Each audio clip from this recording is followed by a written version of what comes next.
Hey everyone, I am Sarah Allgaier and I am presenting Samoa for my interpersonal and oral communications class at NWTC. The audience I have today is my 5-year-old son sitting here behind me, and he's very interested in what mom's got to say. So Samoa is roughly 77 square miles around, so it's about the size of Washington, D.C., and it's located between Hawaii and New Zealand. Out in the middle of the ocean, there's nothing else around them, very secluded. The dues that they are okay with would include speaking to them at eye level. So if they are sitting, they want you to sit too and maintain eye contact that way. However, they recommend that the youth do not keep eye contact, as that can show a challenge. They want you to relax because they run on Samoan time. So everything is very laid back, and we'll get there when we get there, and very patient. They would appreciate if you show respect towards their culture.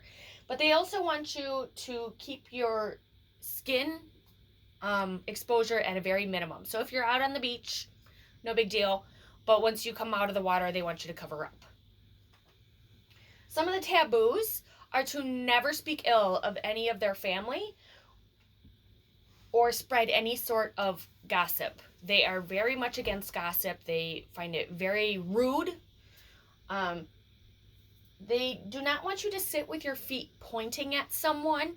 So even sitting cross-legged, your feet can't be directly pointed at someone. So a lot of them tend to sit cross-legged or down on their knees.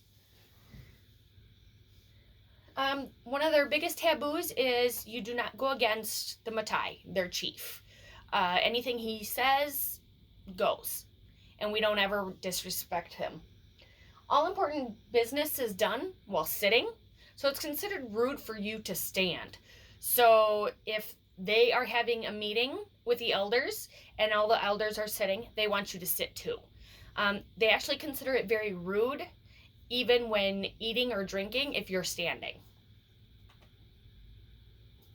I found their communication to be very interesting, both verbal and non-verbally.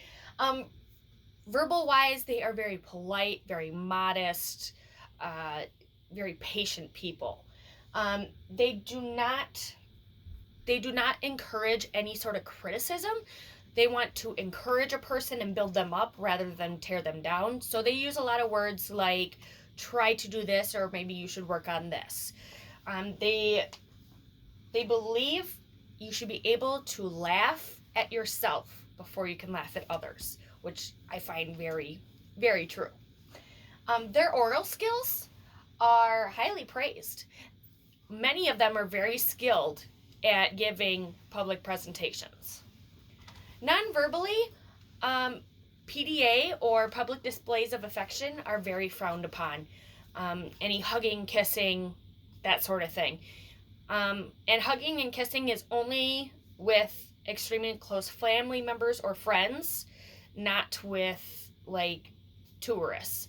If it's a tourist, they like to keep an arm's length of personal space around them.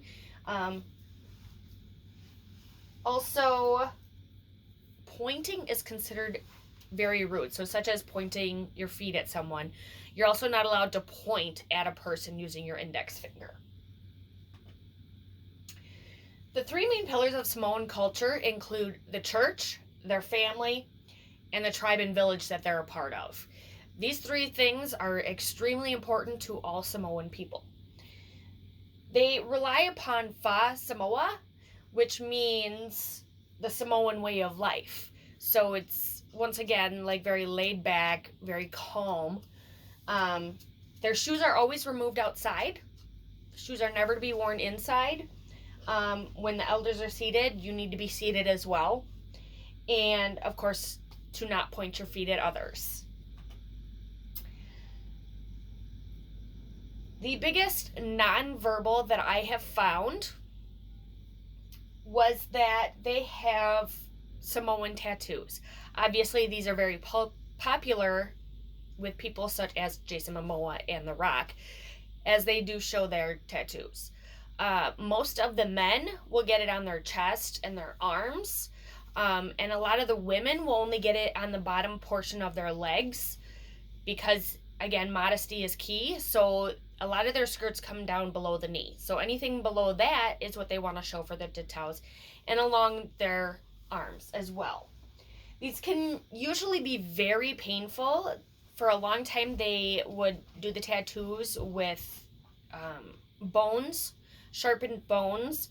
Obviously, they are more modern now, and they use needles and gloves and everything else that we use now. However, they usually start tattooing at around 12 or 13. It's considered a rite of passage among the community. Most of the tattoos have some sort of respect meaning. They have traditional meanings, and most of it are related to their family and their community. A lot of times it will show respect. It will show their status within the community. So a chief might have a lot more.